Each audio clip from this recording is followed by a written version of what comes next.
Welcome to Bilingual Book Buddies podcast and webcast.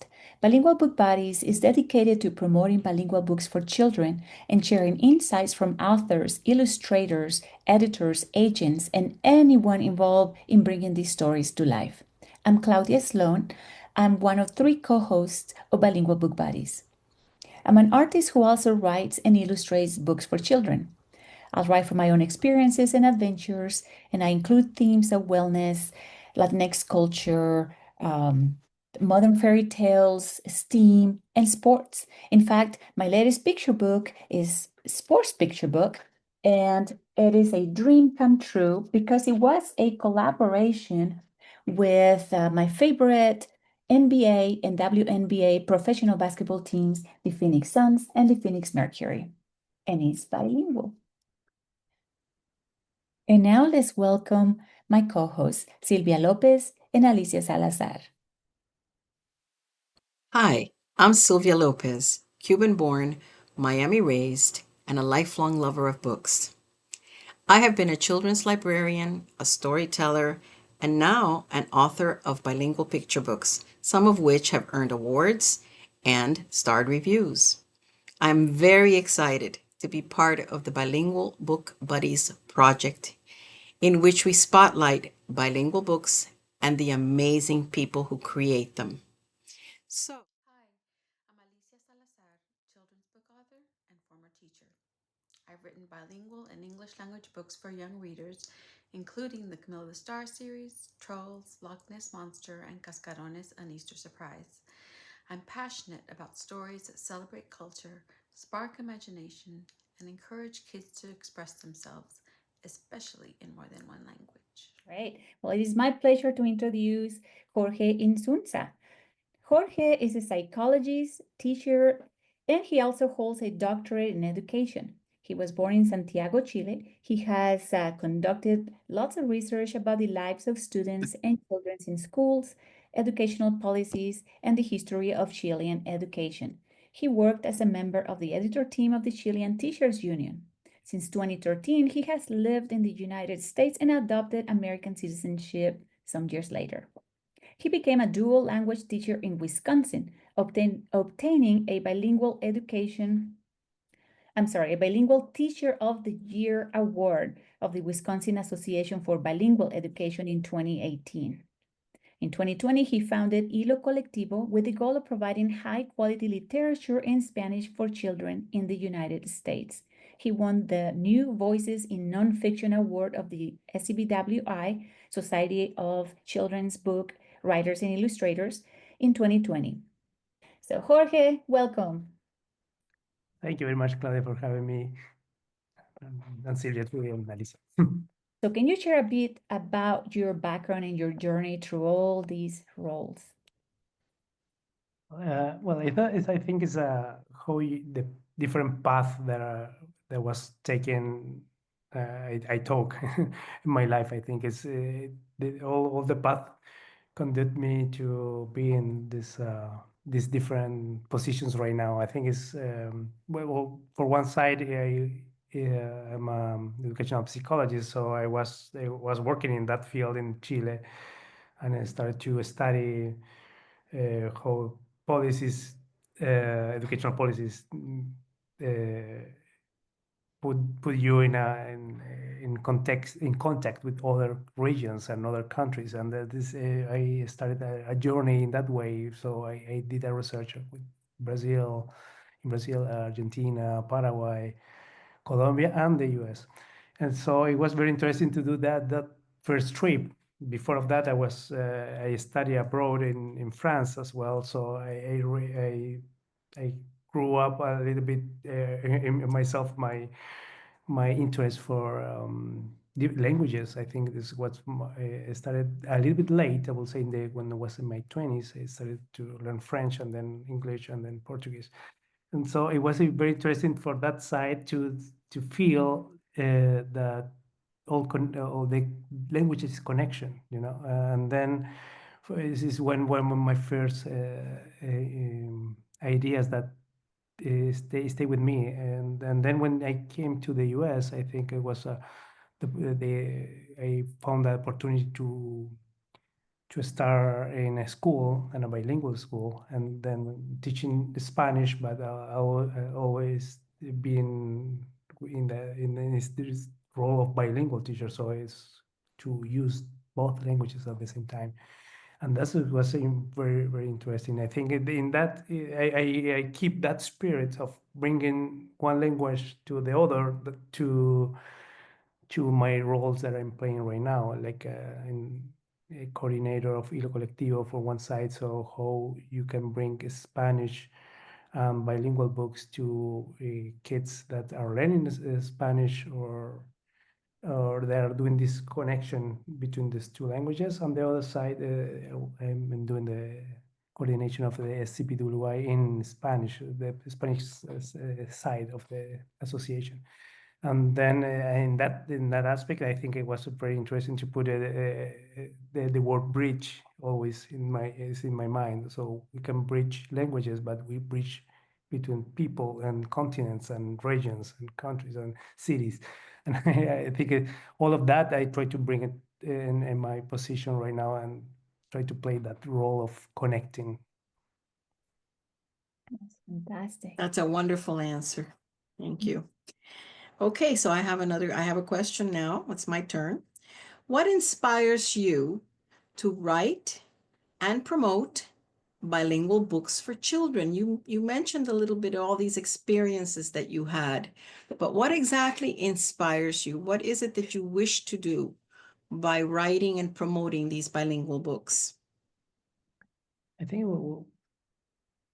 will say kids. I remember my kids in France for the school that I was teaching in France. I think it was the first time that I saw kids that were immigrants in the schools. So I started to have this conscious about how do you address matter that is a very solid matter that is a language to kids that they're not proficient necessarily within that language. So I think it was one of the first things that came to my mind. But after when I saw in Wisconsin, I was thinking that is to see this game in the other side. Like I had students that speak very well Spanish. All the families are from Mexico or other regions of Latin America, and that was great to have that connection, a strong connection with them because the language was the same. And I think it's but how that language play a very important role in the identity of themselves, like a kid and that is growing in the U.S. and how you put and how you can address your or the difference that you have to be communicate with other kids and with the society in general. Thank you. Alicia? Okay, so why do you think bilingual books are important in language learning and in the development of young children? And can you share some benefits that you have personally observed? Well, bilingual books are very distinct animal in literature. I think this is very interesting. And we have great diversity. If we see the books, bilingual books, it's not just one type of book that is people when people think, I think in bilingual books, think in these books that have translation, one side is Spanish, the other side in English, or whatever language you are thinking of. And but there are other kinds of bilingual books that they have one language, maybe the one text with the two languages in the same text, and that is very interesting, and I think is more and more challenging. But I think is the tendency maybe coming up. Um, so I think the books are necessary. I think it's not just for the kids, but for the parents as well, because several times you don't have if the parents in the case that you are learning Spanish, in the case you are a family of Spanish speakers, not necessarily your background in Spanish is the high level. So you need to access to that literature. Is the literature do that? They put you in contact and context with words that you don't use normally. So that is a great thing that you can have in literature in bilingual books, because sometimes you don't understand the word in that language, but you can go to the other language to see, oh, is that's mean this. Dictionaries do that role too. You can go to the dictionary and you try to look for that words, but always it's a challenge, and this is a very healthy challenge. I think I remember one experience very. It was not a. It was one of my favorite books, but the Soñadores or Dreamers of Yuji Morales. Yuji Morales. Yeah, I think it's that book. I had it in my classroom one day because we did an activity that's cafe, literary cafe. It's called. It was the whole school. Every room was a room of the special of cafe, the cafe. My room it was the Spanish one. So I put That a sounds lot of books lovely. in Spanish and bilingual. So one of the books it was that one, and I put a video of Yuji Morales in an interview explaining that book, where did that come from, and the parents were there reading the book to the children, and then they relate so hard with that book because it was the trip. This was was for everybody of us that did that trip, or several trips to one region to another, or one country to another country, or it could be an internal immigration that from one state to another. So it's that the big trip that you did, the courage that means Yes. to do that. And Yes. I think it's a cultural part that is very important in bilingual books, that no, and because that brings not just the experience, but all that's bring the language and the encounter of two languages. I think this is one of the strength for me that bilingual books do. Very nice. Along the same lines, in what ways do you believe bilingual books can help children connect with their own cultural heritage, but also connect with the heritage of others? Mhm.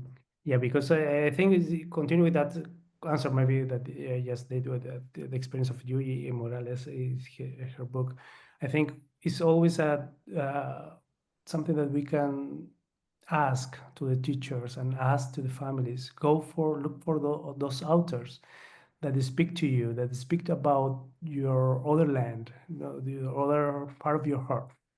And then if you look for those poems that were, I say poems because I was thinking in poetry too, but if you look for those poems or those narratives that talk about that other land where that's bring you something like in your biography, is a biography like a family biography, a biographical perspective that put you in contact with yourself at the end. And if you know who you are or where you come from, it's, it's easier, I feel, to connect with somebody else and their own experiences of traveling or not traveling, because it can be somebody that maybe had several generations in that site, but that person can understand you better if you can explain who you are, and the tool of art. I will say art, not just writing, but all kind of arts is a um, great way to show that to the others. So it's a great connector. It is a Mhm. great connector of cultures. That's wonderful. All right. Our audience includes parents, teachers, librarians, and publishers. Do you know of any unique needs or challenges that these groups face that you'd like to address? I think it's one of the basis of Hilo Colectivo. When we started, we saw in one particular situation that is when you, well, a couple, I will say. One is it's not very easy to find books in Spanish or bilingual books in libraries, especially in libraries that are not connected with big cities. So I was working in a rural or semi-rural community in Wisconsin, and we didn't have easy access to library to books. And the books that we had, they were we found those books in little ferias, no, in ferias from the Guadalajara festival, no, and they're traveling the U.S. with a ton of books, and we access happily we access to those books, but in general we don't have those books in bookstores. Those kind of books, or people that are writing today in the U.S., those books is not very easily to find in a bookstore. It's a kind of you need to know the author, and then you need to go to the platforms, and it's a heavy work for teachers and principals or everybody that is involved in try to look for those books. So this is one thing, and the other is that means it's access. And the other part of the challenge, I will say, is when you are thinking the students that are learning a language. I think this the big problem. Well, one of the big problems is to don't understand very well how bilingual brains work. So bilingual brains works together with two languages, and some people try to think, oh no, this is a Spanish brain and this is the English brain, and they work separately. But no, the kid is one, and you are applying all that you know to understand that book. So you have at the same time you have a certain age, so you need to have a book. The precise book that you want is a book that probably is the book for the right age, but in the language, maybe it's not the same. Maybe the language is a little bit behind. That is not a bad thing. This is how it does work. And then sometimes it's very difficult to find those books that have a little bit language is not so high, but the theme is address the age that the kid is. So it's Yes. the Hilo books, no? So it's just I will think that those books are necessary you need to look for those books. Right. Definitely a challenge. Thank you. Okay, I think my question is next. The Society of Children's Book Writers and Illustrators, SCBWI, that's always a tongue twister for me, has always supported the efforts of authors and illustrators of books for children. And now there's a new initiative called SCBWI in Espanol, of which we know you're a big part. Can you share with us how it came to be created, its goals, and the importance of such an initiative at this time in the United States? Yeah, this is we call it Scooby. I read that It's with Squeeby the Scooby. That's what I was thinking too. I was just say Scooby. Scooby. Let's call Scooby-Doo. that Scooby. That's easier. And I agree. This is easier. I think as well. This initiative has 10 years already.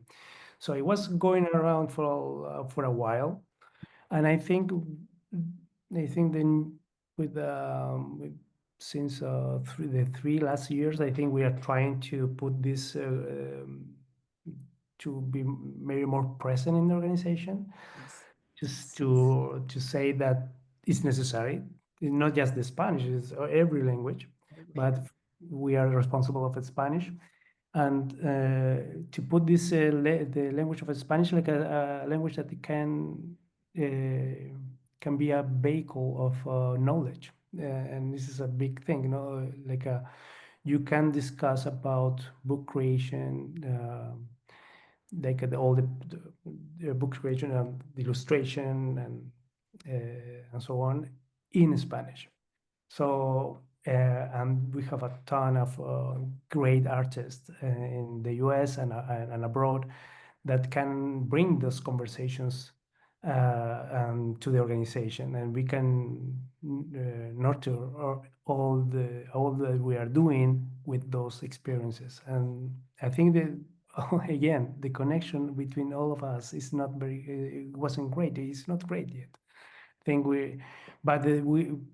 I think one of the Latino, I will say. Um, um, Part of our identity is try to look for those connections. We are trying to. You three are here. That's it's a proof of that. You put your energies together because you think there's something that we need to do, and it's the same thing when Scooby. It's like we try to say, well, we have people in the U.S., we have people in Spain, we have people in Latin America. We need to put those energies and experiences that are very different, but they are language that unite us, and we can do something together. And we are trying to line up a series of activities and bring people from different esquinas, I would say, del mundo, Corners, different corners, corners. That's yes. of this world to put these conversations in our organization, and that I think is working. We have a Maria Teresa Andrueto last year last November, it was more than 2,000 people online watching her, and it was amazing. So I think we're trying to do that more and more, and I think is with I would say with the our great aspiration is try to be more important, more present in the organization, but that it's not for just be there.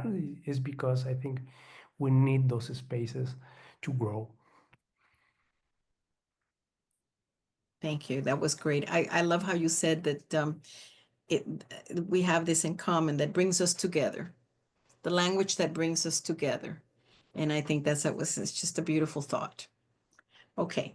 And just so just to throw it out there, all of us are SCPWI members here. And that sure much of our audience will be too. But we also would love our audience to learn more about Hilo Colectivo, which you founded. So can you tell us a little bit about this project, how it started, what are its goals, and how it can specifically support the work of bilingual authors, illustrators, and publishers? Mhm. I think it was like I said with the diagnosis that we made, that it wasn't great, the presence of books written in Spanish or bilingual books. We said, well, we wait or we do something right now, because I think the people in the schools need the books now, no, not in 5 more years. It's like the time is pressing. So I think we decided to do it ourselves. So we found it, and I think with a great participation of teachers. Several of us we are or we were teachers, or we have in our minds at least the structure of teachers. And so we started like that. And so I think we are a big workshop too. So we work together. This is a very distinct, I think, characteristic of us. Is we are like a 20 people, and this we put together different groups, and these groups work in developing books. We do it together, at least if there are one author and one illustrator in one book, but we know that behind that book there have like 6 or people more than they were participating very actively to put that book in shape.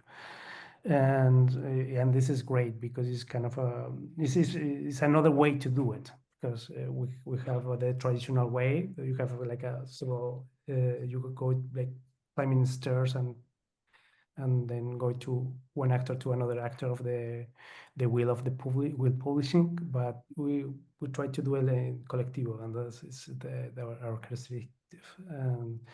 And I think the first book that I will show you here, taking advantage that you have a screen, is this one, and this is bilingual.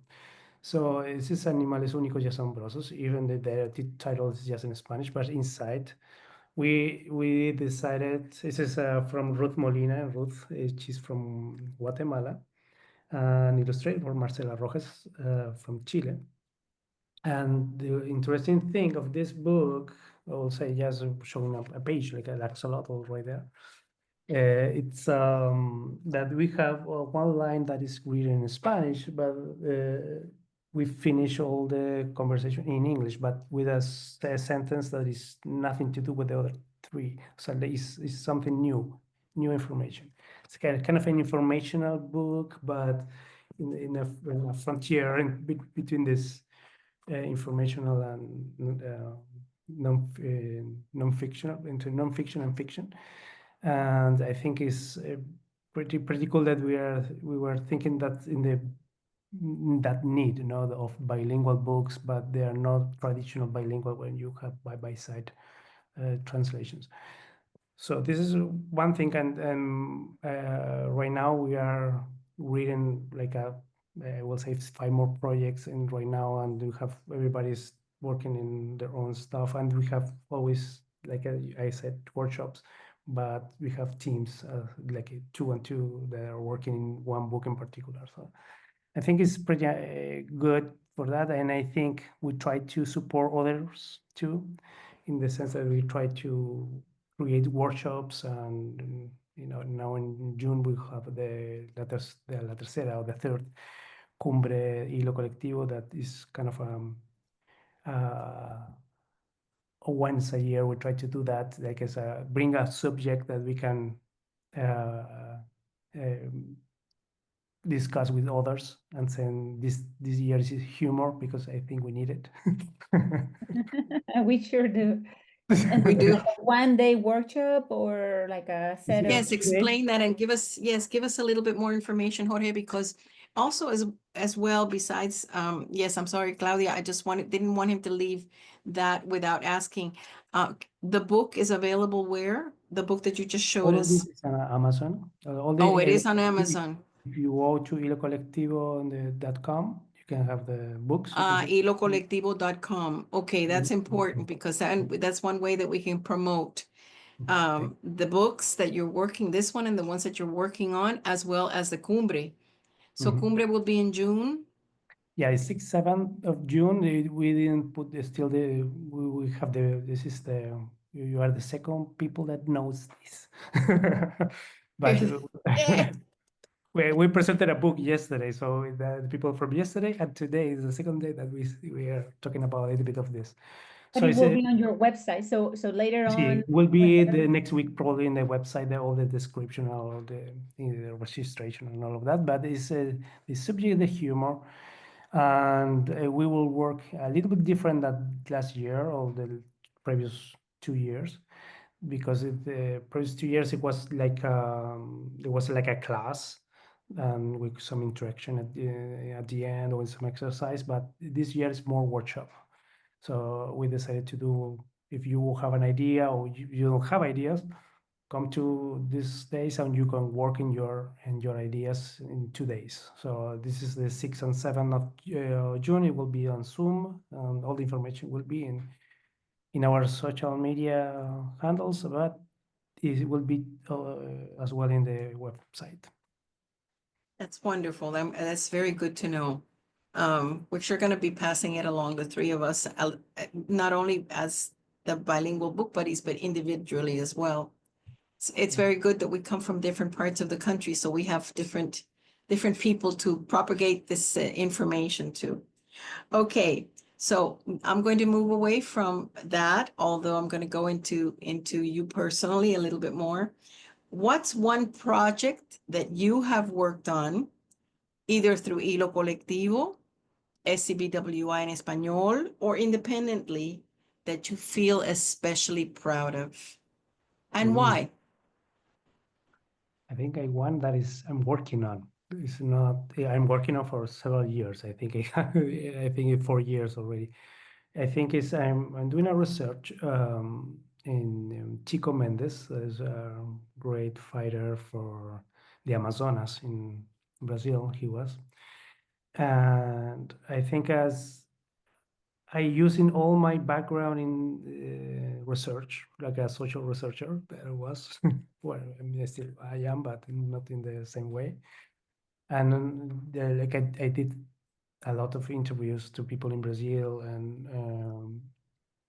I'm reading a lot, too much maybe, but I reading and listening again the interviews, and it's not a long time ago that I started to write. So I think it was a long process to arrive to catch that spirit, that person, and the I will say the Amazonas itself, to understand the energy that I can find in this story, and how we can bring it to myself, and try to write something about it. It's very complex, but I am very proud so far about the process, I will say. Not the product yet, but the process, I think, is very. I am responsible. I feel that I'm taking this project with responsibility. What stage in Well, the process is that in? Is it close to publication or still in No, the no, I you're in just the started to research. write, so it will be not a long project in the writing, but I feel that I wrote it maybe 33%, but mm, yeah, probably in 2 more years it will be out. That's amazing. Well, we'll be looking Oh, forward it's to wonderful. Yes, it's wonderful. it. Okay. What is next for you? Are there any upcoming projects or initiatives you're excited to share with your audience having to do with, well, anything really, like other than I think for me it's more that well, besides books and project of books, I think is always trying to. My intention is just bringing people together, and I think as little by little I knowing more people, and I think too I'm good in identifying uh, great people, and I think it's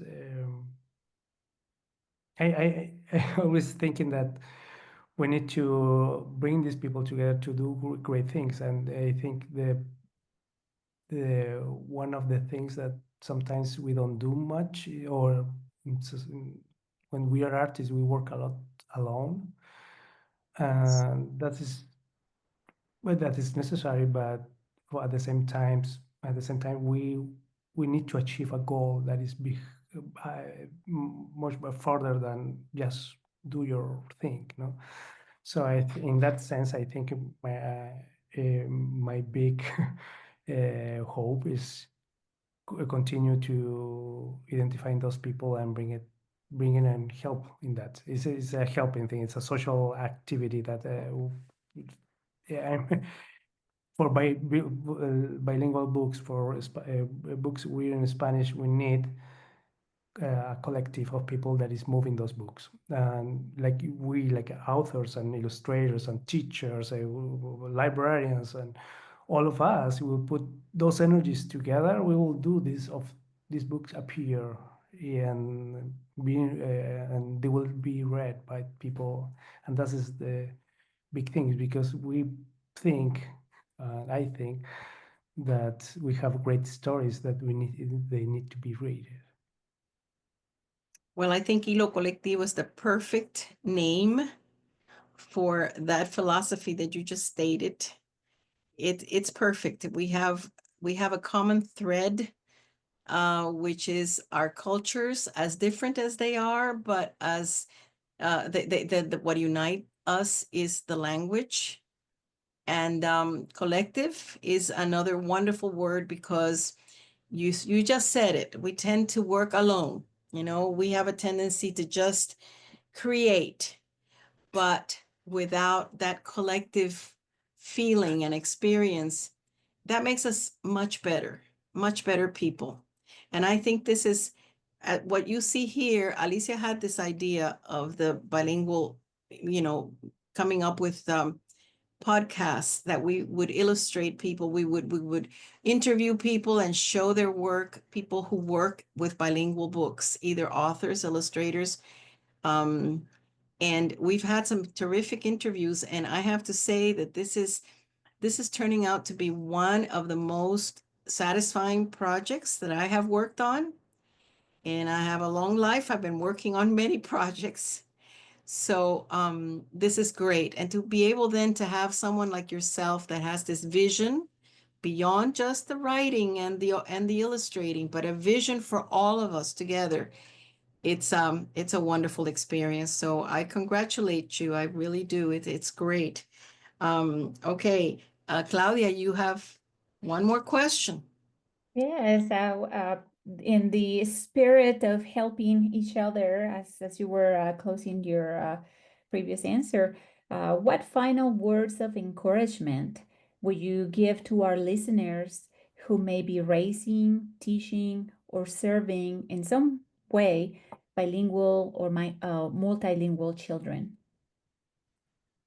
I think the first word that appear like very fast is listening. I think we need to listen. Sometimes like a teacher, I was a teacher, so sometimes we had hard time to listen. Sometimes, but sometimes we do, and when we do, we connect. I think this is the. I think listening was one thing that allow us to write better because we listen when we read. When we read, we listen to. So I think we listen, we hear stories that have an impact on us, and we can improve ourselves. So never stop. I will say never stop reading, never stop listening. If you are stuck, you can talk and talk your thoughts with somebody else. Look for those people that inspire you, or like just they has the great questions. They have this the right words for you for to advance. I think in this for the people that is working already in writing or illustrating illustrations, I think is the big thing is find your group that is your creative partners. I think they are essential. If you can work with somebody and work by side, you can work in your own projects, but at some point you put these projects together and say, what do you think about it? And sometimes we are afraid of that moment that we will have that moment of question your own work, but find that person that it will question you, not the person that will say that is, oh, that's so great and so nice. You don't need that. Yes, we need to be absolutely. we need to be responsible with the thing that we are writing or drawing, but uh, look for those people that they are maybe not so friendly. But no, but people with the respect, they will tell you where you can grow or where you need to look for something, because there's something that is a piece that could be missing, and your product will be, or your tu obra, your your writing will be much better. I guess that's the big thing for teachers. I think is just this: the listening. Don't be afraid of differences. Uh, I think it's hard to say it right now, but I think I know it's people are afraid. Yeah, but Mhm. at the same time, we need to be able to communicate, validate the existence of the other, validate the experiences that they bring, and we'll say in French, we say richesse, la riqueza of who you are and all that you bring to this classroom, because it's a great amount of knowledge, and sometimes we just decided to ignore the system, decide to ignore that knowledge, and they leave it out of the door, and they can be happen because that person is a whole, is a whole, and we need all this whole to put to initiate conversations, real conversation. Wow. That's Well, wonderful. Wonderful. I hope to initiate conversations. Yes, what a great phrase that is. That is a wonderful phrase. I want to just say before we finish with our rapid rapid questions, rapid fire questions that you're just gonna love. You brought out that point that we need to find our group that will be supportive. We have found one here. We all belong to others. And as far as children are concerned, I think the parents, of course, need to also do the same. Encourage and not be afraid of their differences, and make sure that their children know that being bilingual, being multilingual, being multicultural, bicultural, whatever, is good. It's Is a good good. thing, There's a hope. great thing. It is a great thing, not something to be hidden, but it is a great thing to bring out. And teachers and librarians who do this, they're making a new generation of very people who are secure and sure of themselves and proud of their heritage, which should not be lost. It should not be lost. So I just wanted to say that. So we have Claudia coming up now with your rapid fire questions. Yeah, Ready? this is the section. We ask these three questions to every guest, and these are questions that are just quick answers. What comes first to your mind, 90 seconds or less. I'll start with the first one. This is rapid fire questions. What's one fact about you that even your biggest fans might not know? You say already that I like chocolate or I did, sorry. That's it's not good. great. No, but it's not great. Oh, let me think.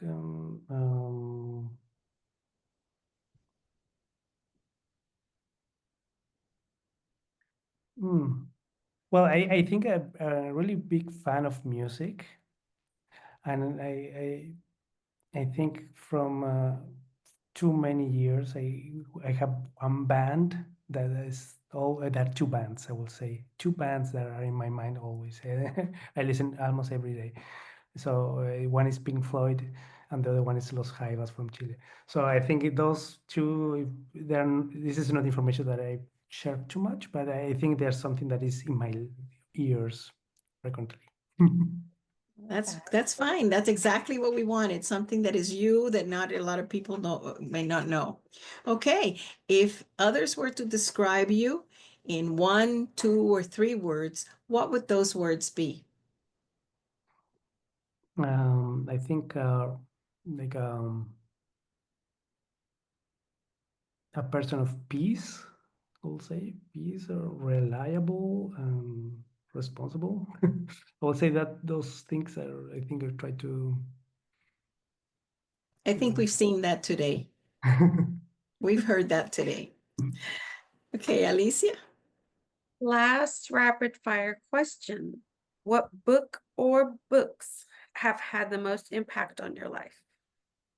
I think there are several. I think I will say there are some authors.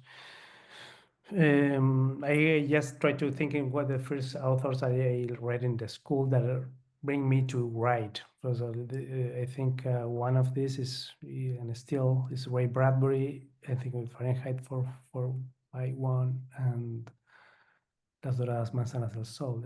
I think that one is Apples. Um, I don't remember the title in English, but Las Doradas Manzanas del Sol. This is a collection of stories. And I will say those, Herman Hesse, let's see, Okay. Siddhartha and Demian, I think, Lo Estepario, but I think I read several of him after the school ones. Heinrich Boll, German too, I think is Opiniones de un Payaso, talking about war and post-war, I think is very interesting. María Luisa Bombal from Chile, El Árbol, y José Gabriela Mistral, some poems of Gabriela Mistral. For me, all of those, I think there are 5 authors that I think I like a lot still. It's wonderful. Thank you. Okay. Claudia? Well, this just brings us to the end of today's episode. Thank you so much, Jorge Inzunza, and thank you, Alicia, Silvia, for being here today. Any last words, Silvia or Alicia, to Jorge? I'm displaying on the screen Jorge's books as well as Hilo Colectivo's website. I know we talked about it during this session. That's where people can go and find out more about the upcoming workshop in later this summer, and also the social media sites. But Silvia, Alicia, any other words? No, I think Jorge has said a lot in a wonderful way. So I don't have anything to add. Thank you so much, Jorge, for being here today. And this concludes our episode today. Stay tuned in our YouTube channel or follow us on social media for more episodes to come.